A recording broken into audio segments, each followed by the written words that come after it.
Hello and welcome to Live at Epiphan. It is Thursday at 3 p.m. Eastern Time, and so glad you're all here to join us today.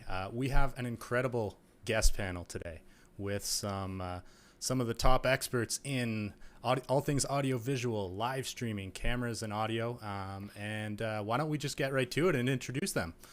So starting first off, we have a great friend of Epiphan here today, PhotoJoseph. PhotoJoseph, why don't you introduce yourself?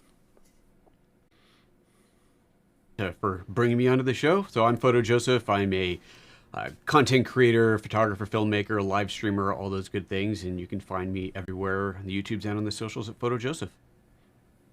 Awesome. And we also have joining us today, Aaron Parecki. Aaron, welcome, and I'll let you introduce yourself. Yeah, thanks. So happy to be here with you all today. I'm Aaron Parecki. I'm also, I guess, a YouTuber content creator. I focus on live streaming and live video technology stuff. Do a lot of stuff here on YouTube around the A10 Mini or other tools for live streaming. So yeah, very nice to be here. And of course, another friend of the channel, Curtis Judd, joining us again. Curtis, why don't you introduce yourself? Thanks, Dan. Yeah, it's good to be here. I'm Curtis Judd. I have a YouTube channel where we talk about mostly how to improve your lighting and sound for video. So really delighted to be here as well. So we've got all of our bases covered. We have live streaming, cameras, audio, a bunch of expertise. But I wanted to sort of start by prefacing this. Joseph, Aaron, Judd, you guys have done some pretty cool collaborations recently. I know you've been doing some SRT streaming and aggregating some streams and creating some collaborative content. And one of the sort of recurring content formats that you have is the 4Friends stream. And we don't have John with us today, but I thought that's been pretty cool of how you've been able to merge your channels and your audience and create some really cool, cross content with one another's channel. Joseph, why don't you tell me a little bit about how that came about and how you've been making that happen? Yeah, sure. So the whole idea was that, all of us, all the channels you mentioned, we all are constantly experimenting with new streaming tech, switching tech, cameras, obviously, mic, sound, lighting, everything else. And it became a way to come together and try things out in a kind of, let's call it a safe space, but it's still a public show where we're all on together trying out some new thing. And we've only done a couple shows so far, but we're playing with, of course, some of your hardware, playing with some Blackmagic hardware, and just trying out different things and seeing how it works on a collaborative sense. Because that's one of the bigger challenges, of course, in doing live streaming. It's easy enough to do it just from you, but as soon as you want to get other people involved, it's a whole other level of complexity. And so this gives us a chance to all try what we're actually talking about in a real world, real life situation. And it's been a blast to do. And Aaron, I know you're always advising on some pretty unique workflows and solutions when it comes to creating sort of aggregated guest contribution content. What is your take on the 4Friends stream, and how have you been able to sort of work the magic to bring that together? Yeah, I think Joseph said it really well. It's a good chance to be able to try out these new things and try out some of the new hardware in a production environment, but it's also like okay if I make a mistake because we learn together. And I've definitely made mistakes on my channel live, and then the question is, how do you recover from it? And then I can talk about that, and it's a lot of fun to be able to do that. We so just to sort of I think I actually forgot to introduce also, we do have another guest on the show who many of you are already familiar with. So why don't we introduce him now? We've got George Herbert here. Thanks, George, Dan. Welcome to your own show. Yeah. I'm sort of playing host today, but you're the regular here. So, tell us about what's happening with you. What's going on? Yeah, well, I mean, it's another Thursday. It's another live show, which is great. But I'm actually just really excited to actually kind of be here in more of a guest panelist role today with these other guys who have extensive knowledge in all of these different things, as you've been hearing about. I love technology. I love streaming stuff, but also in the context of what I do day to day with Epiphan, my scope is a little more narrow sometimes. So I love watching the content that all of these guys put out because I get to learn something from them. And that's always a fantastic piece. So I'm just kind of here to fill in the gaps a little bit today, which is kind of nice. So speaking of, bringing together, a bunch of channels, the application of, guest contribution, it's something we're seeing obviously a lot more of, but it's going to continue to be, we're expecting a trend that will continue. So I'm curious, what kind of methods have you all tried to merge guests? And I don't know, maybe we start with Joseph, because I know, Joseph, you've played around with things like Blackmagic Bridge and vMix Call and a lot of different solutions to sort of bringing together a bunch of different sources from different regions. So what has been your experience in this over the last year or so? Sure. So, well, I mean, it goes back more than a year for sure of trying to bring people in. Probably 5-6 years ago or so, I started it wasn't a live podcast. We weren't doing it live, but it was no, I take that back. We were doing it live. It was kind of a video podcast format where I'd bring in a guest from some software company and interview them and talk to them about their product. And it's funny because I remember going back to setting that up. I really wanted to do a picture-in-picture type of thing, or a split screen rather, side-by-side type of thing, and not just a picture-in-picture. And I couldn't do that with any basic level Blackmagic ATEM hardware. And I remember I bought the Blackmagic Television Studio, I think was the first one. It's like $1,000 product. And that was, forget about it, didn't do anything. Traded that in for the next level up, a $2,000 product. And that gave me picture-in-picture, but no split screen. And I finally had to go to the big ATEM 2ME, which I'm still using today for most of my my switching, to get something called SuperSource. And this was also that I could bring in another guest. And at the time, I was simply doing it by screen scraping a Skype call. So bringing in a Skype caller to another computer that was piping in, and then that gave me the ability to do a side-by-side layout. So it was a massive amount of money for this ridiculously, what should have been a simple setup, and today is done much more easily. But that's how I started doing other callers, bringing them in by screen scraping a Skype call, because that gave us the best quality at the time, and doing a picture-in-picture layout or a side-by-side layout using the ATEM hardware. That's where it kind of started for me.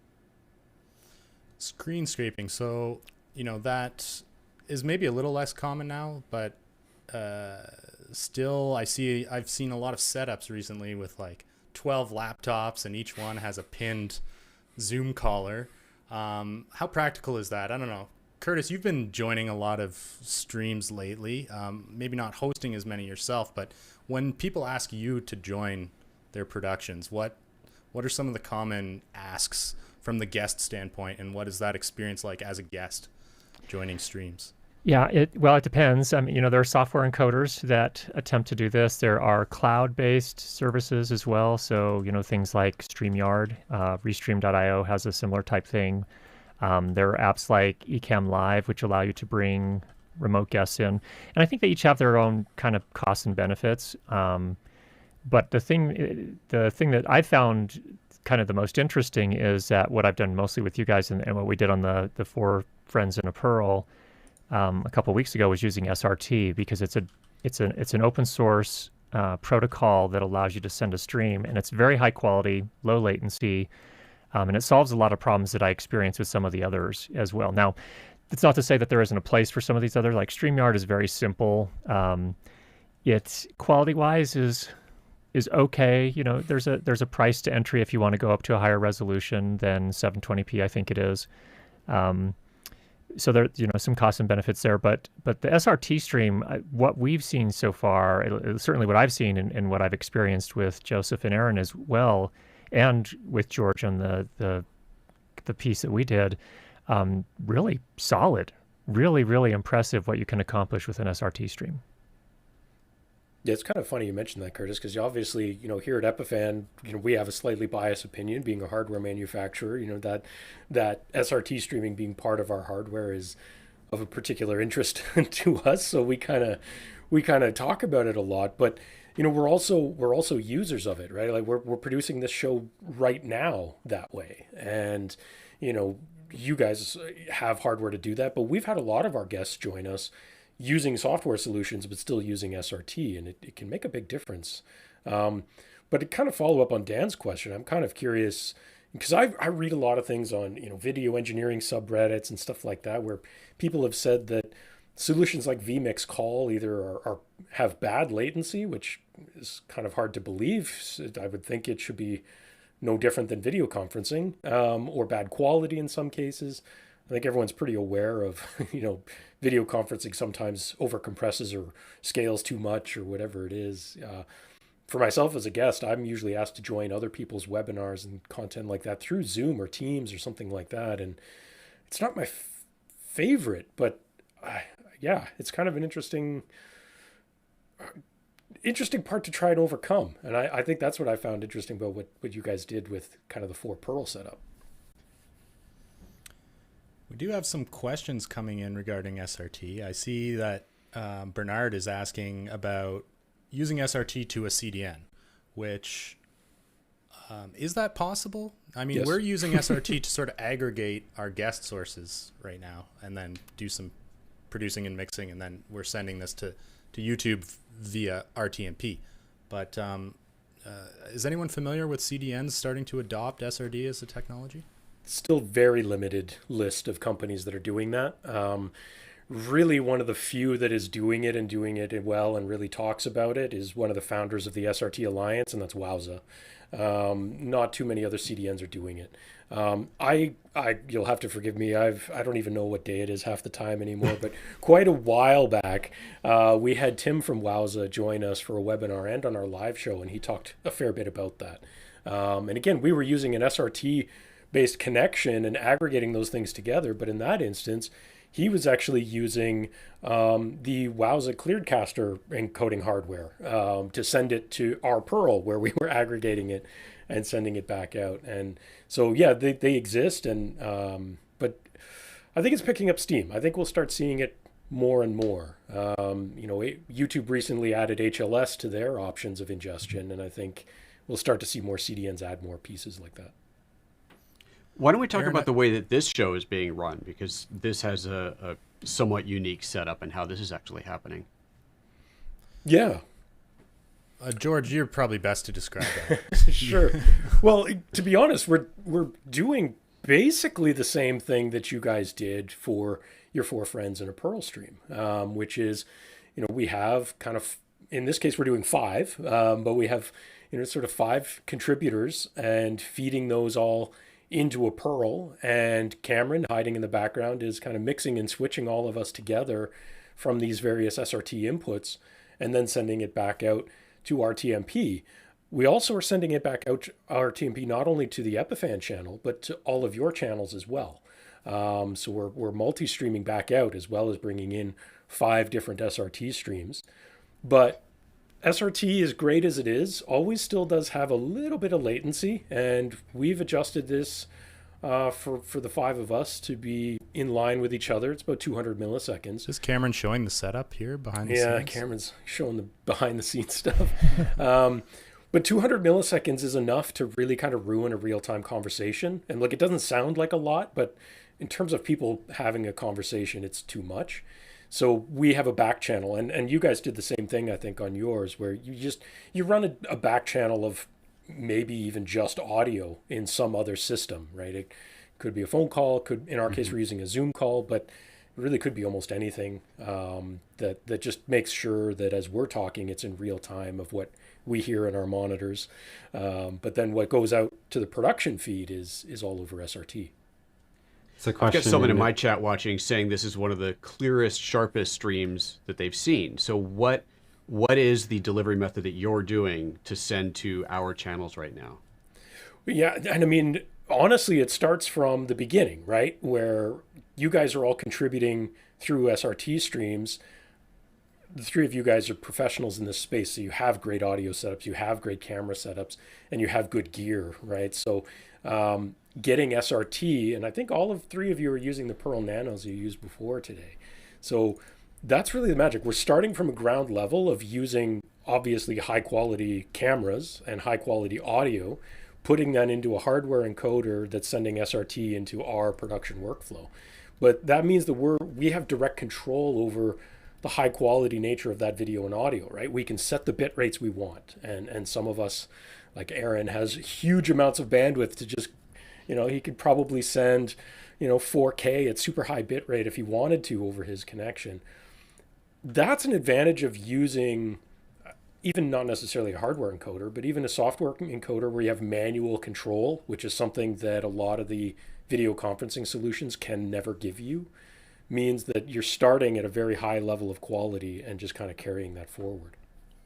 I do see a few questions coming in on chat of people asking if we have a diagram, and actually I do have a bit of a diagram that demonstrates what we're doing here. So Cameron, if you just switch to my single, I'll switch my layout over to this diagram, if you will. We didn't practice this. Let's do it on the fly, guys. No, but it's a lot easier when people see it, kind of the topology of it. So I'll switch here and you can get a sense. So we've got, let me see here, just bear with. There we go. There we go. Yeah, so this is basically what we're doing, and I can try to zoom this a little bit and make it easier to see. So Pearl 2 being the base station that sort of aggregates the streams, and that's where Cameron's mixing and switching layouts. And then, you know, each guest has a Pearl Nano. In my case, I have a Pearl Mini, actually. So do I, but same difference. Pearl 2, and then you'll see the VC is our back channel with Zoom. That's how we're communicating with one another in real time, and then, you know, however many streams we want to push out to. In this case, we're streaming to YouTube over our TMP, but it could be any number. The other advantage here is that you do have the capability to record ISOs of each guest on your Pearl 2 or on your central mixing production box. So if you wanted to do some post-production or, you know, create some editing, some recordings, possible to do that as well. Reflected in that diagram, which I think someone was asking about in my chat, is the what's behind our Pearl Nanos in our studios. And I think it's one of the nice things about this workflow is that it doesn't really matter. So like we just bring anything into the Pearl Nano over HDMI or SDI, and then from there that's doing all the encoding and pushing via SRT to the main thing doing the aggregation. So in That's our actually cases, a great point. yeah, so you could put a DSLR camera directly into the Nano, or in I think all of our cases, we're all using ATEM hardware sort of behind that layer of, you know, running our cameras in our normal studio environments with switchers or whatever it is, however complicated it is. We just need to produce some video feed that gets into that device over HDMI or SDI for it to get pulled into the mix. Well, to not go too far into the weeds, because I know this comes up in our videos all the time, because, you know, Joseph, the question was, you know, this is super clear. Whenever we do webinars, I get that question every single webinar I do. People go, this is incredible. I can't believe the quality of the visuals in this webinar. How are you doing it? So maybe let's just go around, and I'll start, but let's just go around and give like a super high level overview of what you're using. So for me, I might actually have the most basic setup of everyone here to some degree. I use a Sony A5100, very inexpensive, low level, but also you can get a lot out of it if you want to, mirrorless camera. Canon M200 would be a great equivalent.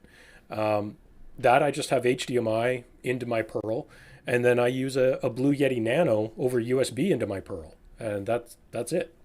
That's all I'm doing, really. That's all I need to do, and it means that I can just send that SRT stream out at a super high quality. So I don't know who wants to go next to give kind of high level. Probably Aaron. Aaron's, yeah. Sure. Why don't we go the other end of the spectrum? Yeah, this is. I mean, I'm using my normal streaming setup here. The camera is a Lumix G7. I'm a big fan of it because it's relatively inexpensive. And then, you know, I've got my normal studio lighting. It's mainly one panel up there. My audio is the little Movo microphone. It's right up here, out of frame, running into the camera. And then I could have plugged that into the Nano, but no, I always make things complicated. So I'm actually sitting in front of my desk here where this is running in, my camera's running into my little matrix, and I can send that video back out to the ATEM, a different ATEM, a monitor, whatever I want. You know, it's all routable through this SDI matrix. And then I'm actually feeding the Nano on the other desk via SDI because that's the easiest way for me to get a signal out there.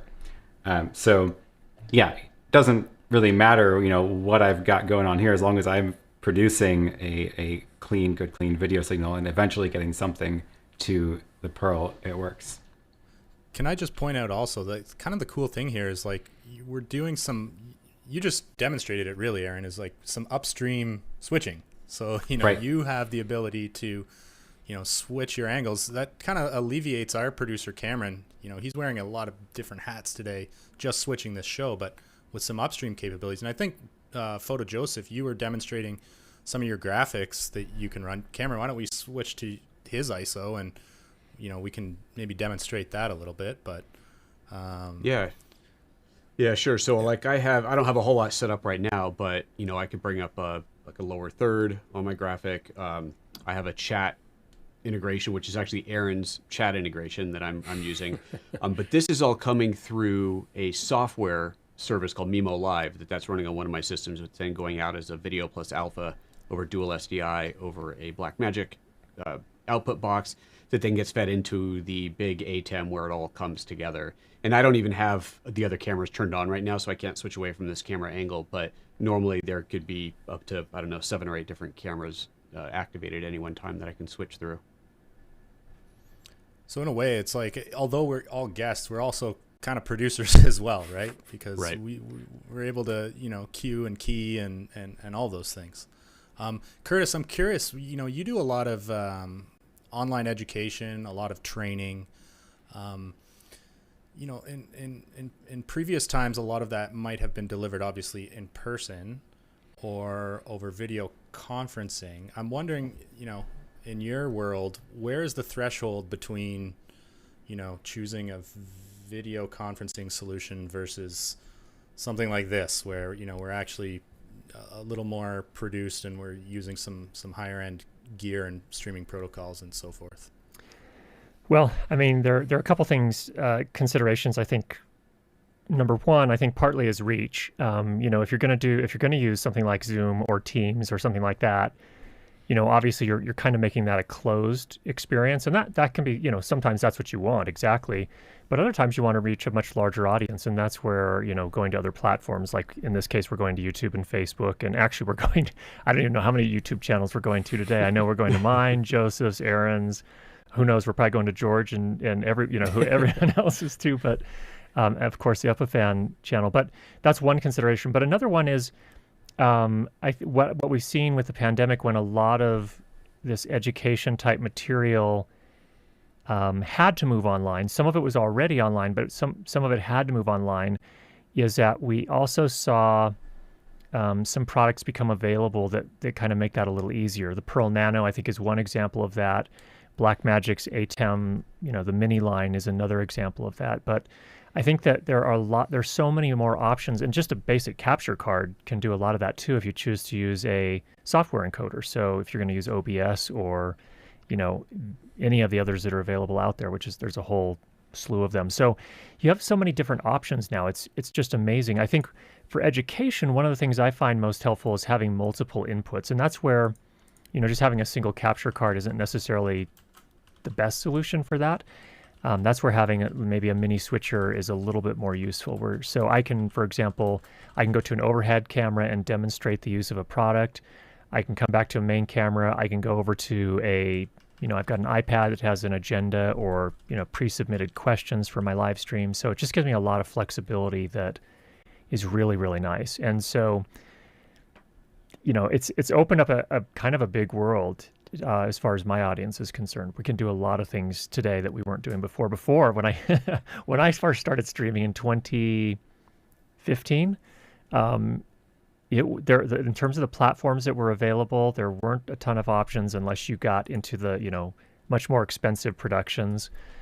But for kind of a small time educator like myself, there just weren't a lot of options. At that point, it was like Google Hangouts, which streamed to YouTube, and those were some pretty. I think I've hidden most of them now, so hopefully they're not available publicly because they're pretty embarrassing. But there's just so many more options available today. It's really a great time to be doing this. It's kind of funny. That's a great example of how far we've come, right? It's like, you wanted to be live on YouTube, you had to use Hangouts and do Hangouts live and do all these other things, and it was just,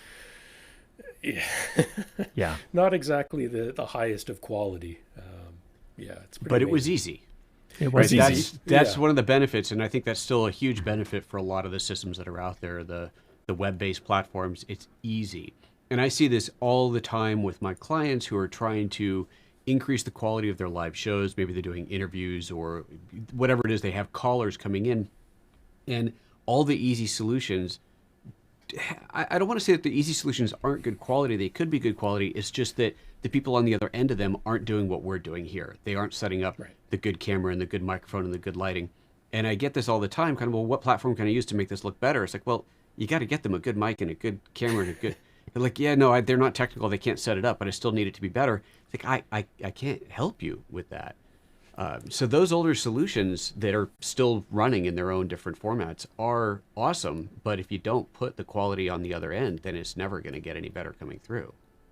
Well, I recommend StreamYard all the time to people because of how easy it is, because it is easy enough that you can give it to somebody who is not familiar with the broadcast world or live switching at all, and they will be able to spin up and run a show themselves and even participate in the show and have guests who also have no experience with this. It is just, it's so easy. But yeah, if you want good picture quality and audio quality, you can't fix that after the image has been created. You have to fix it before the image has been created. And that's a good camera, good lighting, good microphone, all those things.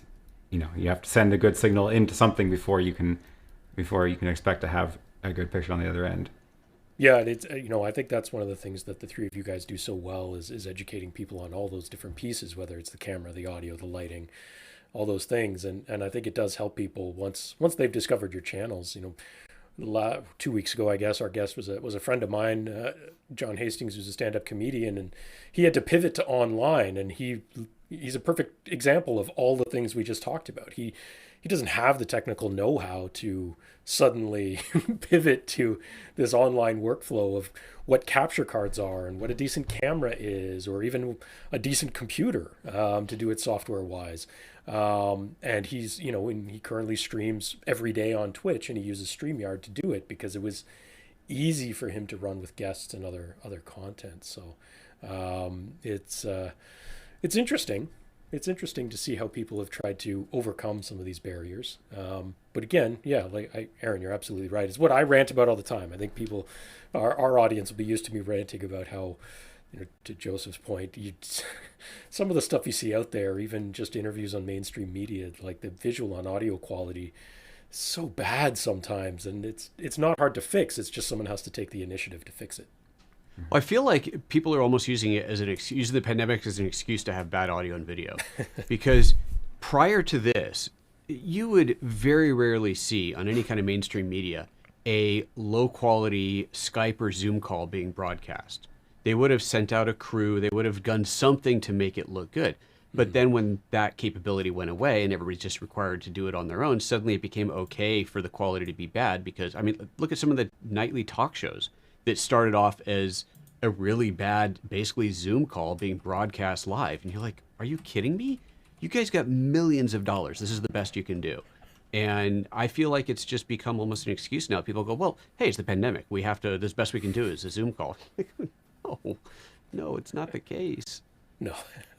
They could have just hired Joseph and Aaron. And, it's not that complicated. Still would have cost less than a satellite truck. Yeah, exactly. Actually, Aaron, it's interesting you mentioned that, because I was checking out one of your videos recently, and you were helping a friend to set up a charity poker stream, which introduced all kinds of interesting considerations about stream delay and the show cards. And I think you had it set up where you could see the cards of each player. Maybe you could tell us a bit about how you consulted someone in this case to create that kind of a setup. Yeah, that was a blast. So that one was actually I was doing the behind the scenes tech for it, but I was not on the stream at all, and I wasn't the host of the event. And that was I think that was actually just last week. I did a live stream about the super in depth. So definitely take a look at that video if you want the step by step of the entire workflow. But it was we used StreamYard for the hosts because they were able to then just talk to each other, join from a browser, super easy, and then screen shared the gameplay into it, basically. Although that's sort of where things got really complicated, because if you imagine you're playing a live poker game and the audience can see everybody's cards, you don't want a player to be able to pull up the live stream to see what other players have. So we had to delay the entire stream that's showing the poker or the hands by 15 minutes to avoid the problem of players being able to cheat. That's so a huge delay. it's a huge delay, and the real challenge was that it's too long to just use like the sort of natural delay that occurs in these kinds of systems. Like, we can tweak the delay of this. I don't know how high, but we're at 250 milliseconds right now. We could probably go a second or two, I'm guessing. Yeah. But beyond that, it's like you can't really do that in just these built-in tools. And at the same time, the other way that you can typically delay stuff is full on start and stop recording and then play back the recording. And I've done that too, where it's like, we want to delay a broadcast by 5 hours. And that's very easy because you can put a recording on an SD card, pop it in a player, and roll it later. But this was a 3-hour event that had to be delayed 15 minutes, so you needed to be just slightly shifted back continuously. And that's where the real challenge sort of came up, which was, it was fun. It was fun to be able to do all that in a relatively short amount of time, and also we had to change up some of our workflow at the last second. So yeah, if you want the details on that, go check out my live stream where I really dove into the technical bits. And you were still able to make use of StreamYard, which is kind of interesting because you're using cloud production together with, I'm assuming, some hardware production solution there, which is very interesting. But it brings up a question that maybe I'll just throw this out to the group is, we're seeing a lot more cloud production solutions, whether it's StreamYard or Lightstream even, I think was just acquired by Vitech. ShowFlow is another one that has sort of made its way onto the radar recently. So I'm just curious, like, what are your opinions about cloud production and where it can take us, but like what its limitations might be? And I'll just open that up to whoever has an opinion there. I have some thoughts. So if you've been following my channel for a while, I'm a big fan of hardware and doing stuff in hardware and off of computers, not on computers. I don't trust computers enough to use them for doing the heavy lifting of shows. So that's why I stay away from things like OBS, even though it is very powerful and you can do a lot more stuff in it. And that's why I've got all this gear on my desk. That's why I've got, hardware switchers, hardware encoders, and things like that. But I have also then been finding a lot of uses for some software-based things as well. Although I prefer that software to be then also not on my own computers. Because again, the more stuff I'm running on my own computers, the more it's just very fragile. So I've been really interested in a lot of this cloud production stuff where I don't necessarily want an entirely cloud-based switcher like StreamYard because of the limits of that platform, even though, again, it has a lot of benefits. But I like this sort of hybrid approach of I can run all my cameras locally here, so I can do ridiculous stuff with all these different camera angles and whatever. But then maybe some of the things that I'm already adding in software myself, for example, my chat overlay is a web browser source. My the confetti that pops up in a super chat, that's actually a web page also. And things that aren't necessarily like really hardware driven in the first place, that stuff I don't mind being up in the cloud because that is a good place for it. It is already software driven, and there's a lot of advantages to moving that stuff out in the cloud as well, and you can get more redundancy built in that way too. So I'm starting I'm enjoying exploring that kind of hybrid of still hardware video feeds, but software for the stuff the software is better at of doing those kinds of overlays and graphics generation. Mm-hmm. I think you'll find that's a bias that the three of us have, Aaron and Joseph and I. We all kind of approach it that way. So, typically I'm using a hardware switcher of some sort, and then a hardware encoder to send that off to the platforms where I'm sending it. And then, just like with Aaron, same thing. If I'm going to do some sort of like a chat overlay, I use Aaron's chat overlay as well. That's running on a separate computer. So if that goes down, and that's the delicate part. That's the part that's really fragile. Potentially. Switch over me real quick. Not your software. Sorry. Got a super chat. There's a super chat. So there's the confetti. Thanks, Petra. Really there's cool. the confetti. Yeah. So that's a perfect example of, so if something like that went down, Aaron's whole stream is not messed up. He can still move forward, missing a few features, and that's no big deal. But when you start, especially like for if you're doing some educational stuff and you have to share an app on your screen, that gets really complicated if you're running a software encoder there, plus you've got you've got Chrome open with the YouTube stream page, you've got your app, various apps running. It's just a lot. There's just a lot of potential failure points there, and being able to Windows move. update comes. Yeah, exactly. Yeah. Yeah. So being able to move a lot of that to hardware is all. I think it results in, at least in my experience, it results in fewer mistakes on the live streams. And we were talking about this before. There are a million potential failure points when you're doing live, and the more of those you can kind of put into a lower risk category, i.e., hardware, the better. PhotoJoseph, what's your opinion on what's coming? I mean, what's the outlook for 2021 and beyond? We're kind of witnessing in real time this shift from, maybe more on-premise to virtual to hybrids of some sort. Where are these trends taking us? Well, okay, so a couple of different questions. So we want to talk about events or the tech behind the events? Where I mean, it could be the tech behind the events, but also, how do we support events that maybe are, requiring an on-premise component together with remote guests? How will the hardware support the content in the coming year? Well, I think because the hardware is getting cheaper and cheaper, and we can very much thank Blackmagic for doing this with the ATEM lineup and launching the ATEM Mini, which was, their timing of that could not have been better, right? It was late 2019, late 2019, just before the pandemic hit, that their cheap lineup of switchers was launched, and then they just kept introducing new, bigger, and better ones that are incredibly affordable and which do allow anybody who's got even just a little bit of a budget and a DSLR, DSLM camera laying around to be able to have that really high quality contribution capability.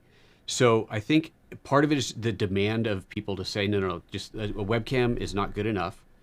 Spend a little bit of money, and it's not a lot, spend a little bit of money. And if you want to be a part of this event, that's a hybrid event, like you're saying, something where people are calling in, you've got to look good. It has to look good and sound good. So here's the barrier for entry, and it's pretty low bar. So just get it done.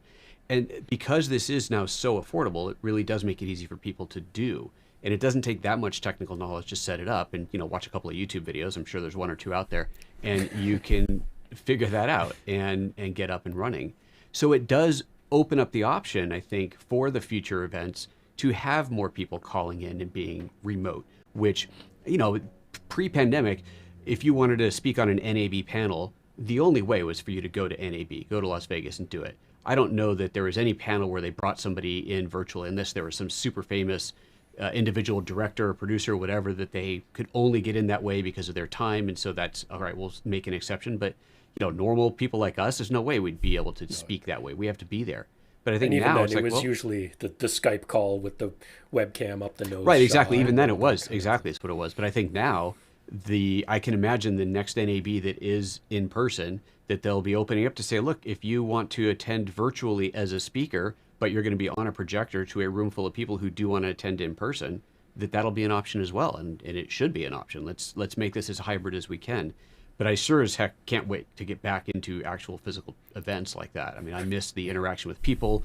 I miss the discoverability that you have in walking a trade show floor that no virtual event can replicate.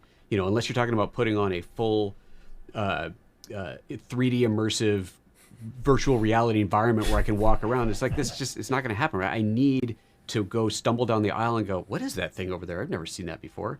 How do you find something if you don't know what you're looking for? And that's how. So I really look forward to those again. But the virtual aspect is fantastic, and it does open it up, and we can do so much more with it if we start bringing them together more. And I got a lot of opinions about all of that too, because I just love to rant about things. But you're exactly right. I mean, we were talking while we were prepping for the show. The pandemic sort of accelerated a lot of this technology, maybe in the span of 5 months that might have been 5 years otherwise, right? But VR wasn't really one of them, so we're not there into the VR trade show world yet. Maybe that's still another 5 years out as those costs come down too. But at the same time, I agree. I miss going and doing the discoverability and just stumbling around. But at the same time, I think there's a lot of show promoters of any kind, whether it's concerts or trade shows or whatever it is. So it doesn't really matter. Or even churches for that matter, right? Anybody who's doing an in-person event of some kind, schools would count too. A lot of them, I think at the beginning, saw hybrid or virtualizing as the enemy because they wanted to have butts in seats, right? And that's great. But I think some people are starting to finally learn and discover that it actually doesn't mean losing out to online. It's actually an expansion of your audience because the people who want to go in person, they're still gonna go. Like they want to go back, right? I think it was Infocom a few months ago did a poll about, let's just say everything was back to normal tomorrow. How many people would go? It's like 95%, right? Like people want to go. But there are some people who never went because the travel, the costs, all those things just wasn't practical.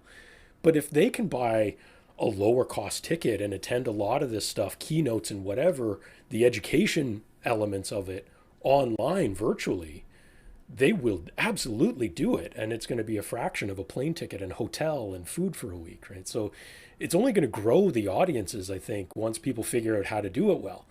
But like we've been saying, nobody's going to attend or pay attention to it if the video and the audio is bad because they'll check out. They're just not interested in the low quality delivery of it. I've attended or spoken at quite a few virtual conferences over the last year, probably more virtual ones in the last year than I had real ones in the years prior. So there's certainly a market for it. And, this is my setup that you're seeing at right now that I would use for any of these speaking engagements, unless it's something that I move out into the main studio for, but mostly it's going to be here. And it's a good bar, right? This is a good quality setup here.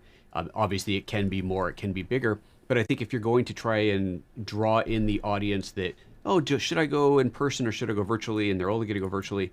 Then it really needs to go to a next level bar. We really do need to raise that bar even higher and get something that people can sit back at home and watch and go, this is as good as being there, or at least almost as good of an experience as being there. I feel like I'm a part of this. I'm seeing something amazing. I'm getting a ton of information. And the only thing I'm missing is that physical component of bumping into somebody there and everything that goes along with that. But yeah, the possibilities are absolutely there. But it takes time and it takes money. And it does take money to do right. But again, like you're saying, people who would never have gone in the first place can now go buy a cheaper ticket. Well, that's a lot of sales that never would have happened in the first place. Right. And the potential to make a lot more money by the organizers is certainly there. Yeah, doubling the audience, right? Yeah, and I think a lot of companies will recognize the value of having this hybrid approach, where it's almost like an upsell channel. When you have you can offer the remote online experience for people who can't afford to go, or we're never sure if they really wanted to go, and they can get the value of those keynotes and things like that, but. If they find enough value there, I think what they'll find is I want to get the next level of value next year and actually go in person. And that's where I can start to meet people and get that additional value that I can't get online. In fact, the funny thing is Joseph and I actually met at NAB in person. That's how we know each other before the pandemic started. And then, and I think there's some value there. And again, the interesting thing is because of the pandemic, I think a lot of companies now have invested in at least some of the technology necessary to do the online streaming. And so now when we kind of go back to something closer to normal and we do start to have the in-person conferences, they've already made a lot of that investment. And so even perhaps some of that, build some of that expertise that goes along with it as well. So it's good times ahead. I have a question for you, Curtis, because I know you get involved in a lot of sort of corporate and enterprise productions. Now that knowledge base is there and sort of there's been that forced adoption within a lot of the corporate space, how do you see them continuing to leverage these capabilities as we move forward? I think we're going to see a lot of, from my perspective, higher quality all hands meetings for distributed organizations. So, for example, the company with which I am employed, we have worldwide, we have 5 different offices across the globe. And so when it's time for an all hands meeting, We now have in place a lot of the things necessary to make them a lot higher quality than they were before. Before, they were basically, we'd have a bunch of people in one room and we'd have a team meetings for everyone else. And you can only imagine how that went. It wasn't the highest quality. We've all been there and done that. So I just think that you're going to see a much higher quality, a better experience overall. And what's interesting too is that I think there's a psychology between the higher quality experience as well, especially when it comes to things like sales and customer meetings and things like that. There's a kind of a natural communication of credibility when you have something that's a little bit nicer looking and nicer sounding versus just a Teams call or a Skype for Business or whatever else people are using today. So there's some value there. It's not just a nicer looking video which just warms our hearts. It's actually, there's some psychological things there too that kind of increase credibility. Absolutely. I just anecdotally on that, from speaking from Epiphan as a company standpoint, right?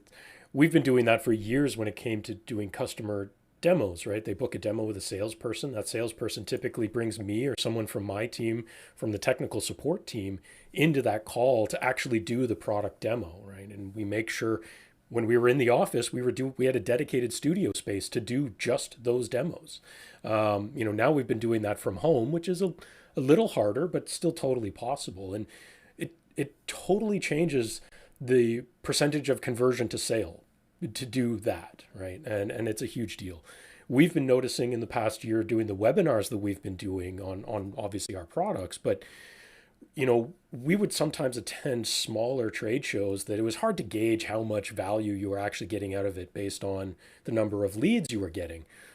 And we found that some of those webinars we can get twice as many leads from a 1-hour webinar that we were getting from some of those smaller shows in some cases.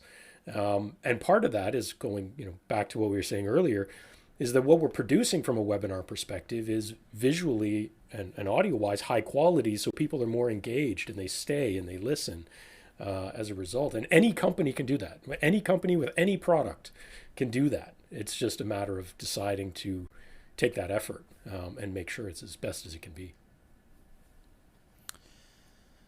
Well, I think we want to probably start wrapping up. This has been a great discussion. I do want to get to a couple questions that we have coming in, and I'm sure Aaron and Joseph, you might have a couple questions that came in on your channels as well. But have a question here from Shoji Productions. Question to all.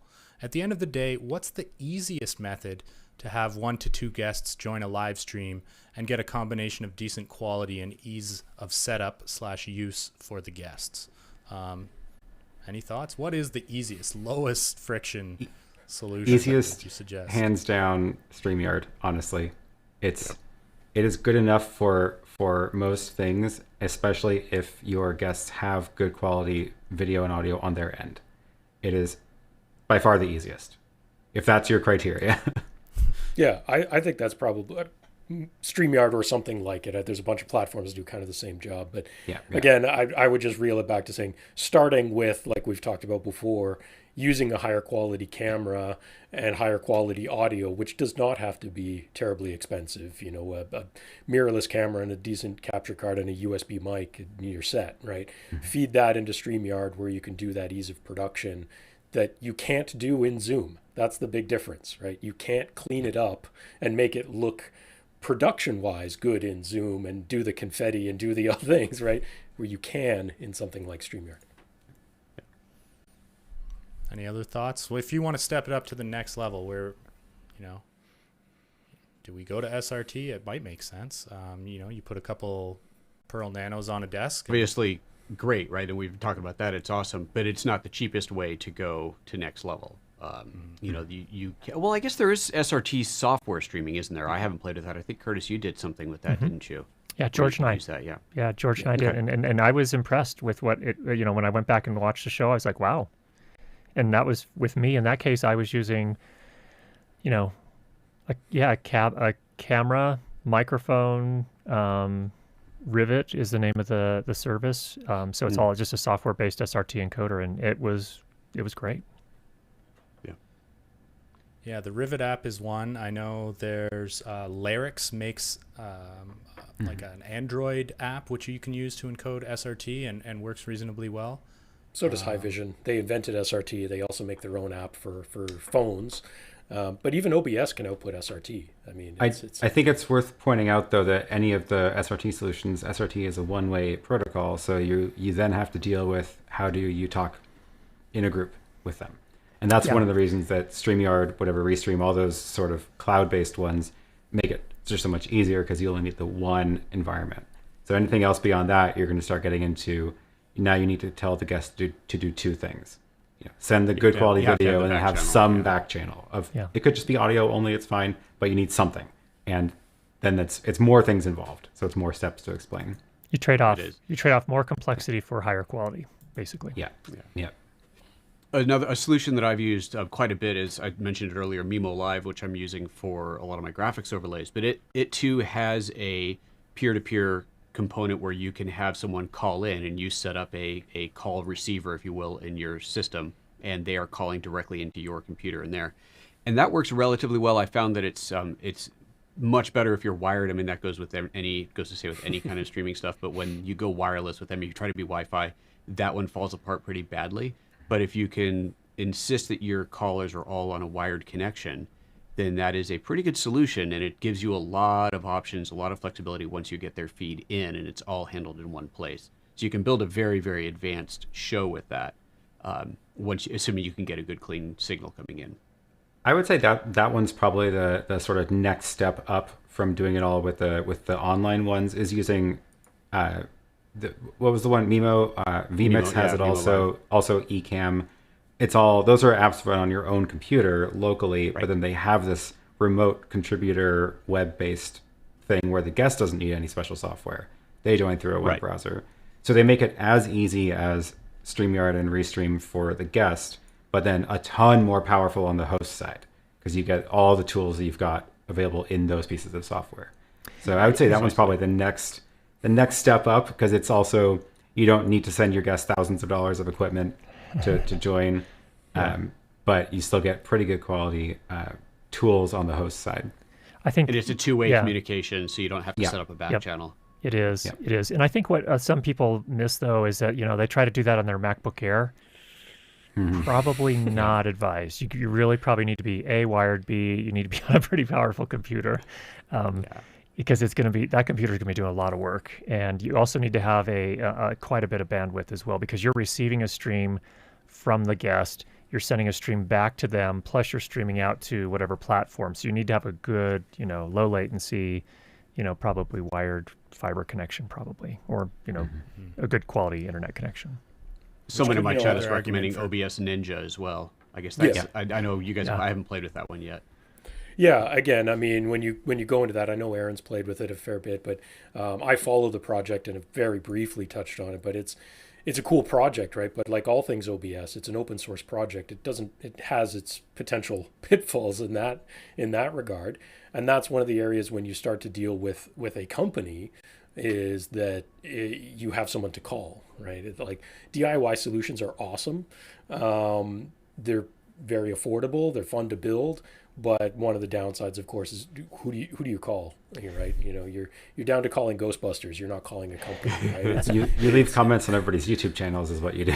Exactly. So I would argue, if you are a company of a certain size, and I'm not going to create a barrier to that, but if you are a company at a professional level, it's worth paying professional money for a solution, just to make sure that it's going to work and that you have someone to call. We've already had lots of customers that are really excited about making their own kits out of Pearl Nano and a camera and a microphone that they're going to throw into a Pelican case and ship around to people pre-configured, so the person just can kind of plug it in and push start, and then they'll deal with the rest of it later. It just kind of depends on where you are. There's never a one size fits all, obviously. Everyone's going to have their own needs, their own workflows. But I kind of wanted to propose one last thing, is like, what if, Aaron was mentioning earlier, is a big fan of hybrid solutions. Well, what if hardware encoders were easier to feed into a cloud-based solution, because right now things like StreamYard, you can't use hardware to feed that. You have to use your computer in a browser. So what if a Pearl Nano was feeding something virtual in the cloud that was doing that, instead of, the way we're doing it and the way you guys did it was feeding nanos into a physical Pearl 2 and sending it back out. Like, it's like what would happen becomes George. an edge device, right? George, right. are you proposing something here that we don't know about? No. I'm just Okay. theorizing, spitballing, throwing it around. I like the idea. I like the I'm idea. in. Where do I sign up? Well, but a serious question is that, kind of to Dan's question, is that the kind of direction that we would go at a professional level? I mean, I think Well, it sure, I makes mean, a if lot you- of sense for many reasons. Yeah. Go ahead, Joseph. No, if you don't have to have the heavy hardware on your side, I think that's like the Pearl 2 that I was using for our call is a very expensive piece of hardware that everybody's calling into. And that's fine if you do this all the time. It makes sense for your budget. But if you're going to do these occasionally, then that's a lot of money to spend. And sure, you can rent the gear, but then you have to get the training on it and so on. But yeah, if there's a virtual system that's as easy as something like a StreamYard that everybody can call into from a variety of different hardware, they don't have to be using a Pearl to call in. They can be calling in from a Pearl or from OBS or from whatever system they have, or just from a web browser. Then that's awesome. Give the options and just aggregate all in one place in a virtual environment. That'd be cool. That's I think the value of SRT is that you get that independence. You can get that from software. You can get that, and that's the thing I appreciate about Epiphan is you guys embraced SRT as opposed to creating your own protocol, your own proprietary thing.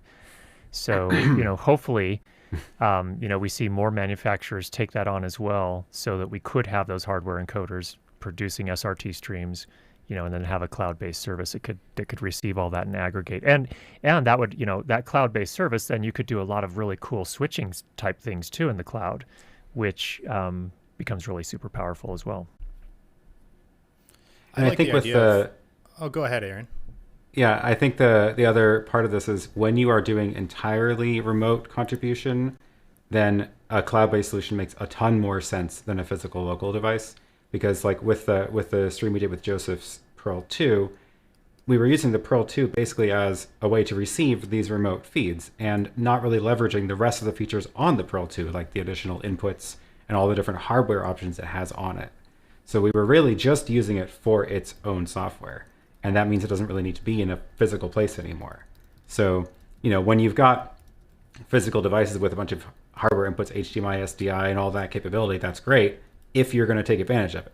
And when you're doing just these remote feed things, there's no reason for all those additional hardware ports. So yeah, just move it into the cloud.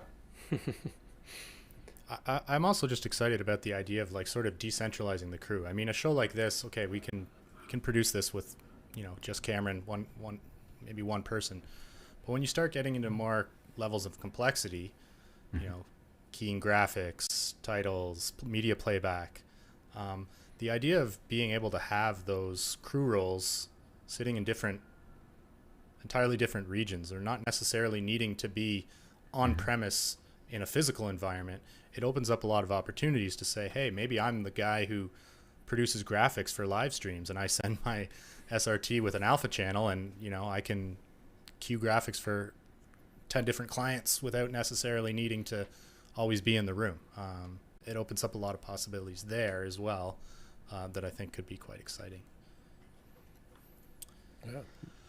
Speaking of, there was a question from my channel. People were asking about how is this show being switched and what does that look like on that end? Yeah, so I mean, our producer Cameron, who's not in the production feed, but he's in our back channel, talking in our ears occasionally. He's doing all the switching on the Pearl that's aggregating all 5 of our SRT streams together. So he's playing producer there. His home command center is not totally that different from yours, Aaron. There's a lot of screens and a lot of buttons and a lot of things going on. But the fun part about that is that of everyone in this call, and of, to be honest, just about most people I know, Cameron has some of the worst internet at home. But it doesn't stop him from doing this because he's actually producing it remotely. He's not actually funneling any of the data through his home where he is. we're sending it to a Pearl that's sitting in our office where we obviously have corporate level internet with lots of bandwidth. And he's just remotely controlling that Pearl, and he's bringing up that behind the scenes shot again. Normally, pre-pandemic, he'd be sitting at that console playing with all the buttons and the switches, right? The way we always were used to. But he can actually do it remotely. And in the case of a Pearl, he can actually do it through our system called Epiphan Cloud, which can allow you to remotely control aspects of a Pearl. Cameron's trying to bring up a screen share here, I think, to show his behind the scenes in his house. Cameron, if you switch to my ISO, I've got a photo of your setup here. Yeah, he loves to change it on the fly just to make it risky. We have we have a competition in Epiphan that's like share your home setup photos, and Cameron won for 2020. But I think he's going to have to make some upgrades because there's some other people competing. But Cameron, yeah, we should do that. I think Aaron's probably got the jump on everyone right now. But I'll just show Cameron's setup. This is his desk right now. He's got his Pearl Mini on the left that he can do some switching. I'm not sure what he's using the Nano for right now, but a couple different monitors, clock. Actually, this up here is a little app. We were talking about back channel. This is called Unity Cloud, which is like a interruptible foldback that you can create a few different channels to do some back channel communication. So that's another solution people might want to check out, is Unity Cloud. But this is what a producer's desk looks like in 2021, and it's pretty cool. Looks a little different from the CNN newsroom, that's for sure. It's not the same thing as old anymore, which is interesting. I'll just show, if you want to see a janky setup, I'll show, this is kind of funny. I saw this as well. I mean, we could show setups all day, but that's a different show, judging people's setups. Why don't I pull this up? This is, we were talking earlier about like scraping from, Skype or whatever. Here's a 12, I don't know what that is. Is that a 12 or a 9 laptop setup for some Zoom? This is pretty clunky. If we can start to push some of these sources into the cloud and do the mix there, you might not need as many laptops on your desk. Anyway, I just thought that was funny. Yeah. And that's not uncommon. So we might want to wrap up. We're reaching an hour now. It's been a really interesting conversation. I want to thank everyone for joining us. And of course, the question coming up of where can I learn more about how to create a live streaming setup, or simple setups, or more advanced setups. You've got a whole wealth of resources right here. So make sure to check out PhotoJoseph. All these guys have great YouTube channels. PhotoJoseph, Aaron Parecki, and of course Curtis Judd, and just a wealth of information on each of their channels. So we really do appreciate having all of you here today, and thanks for joining us. And we should do this again sometime. This was a lot of fun. Let's do it. Yeah, absolutely. Thanks so much. It'd be great someday to have a panel in person. One day. Yeah, we're gonna maybe we'll meet up at NAB later this year. Who knows? One day. All right, thanks, and that's it for Live at Epiphan. We'll see you again in 2 weeks on Thursday at 3 p.m. Eastern, as always. And until then, so long for now. Take care. Bye, everyone. Thanks.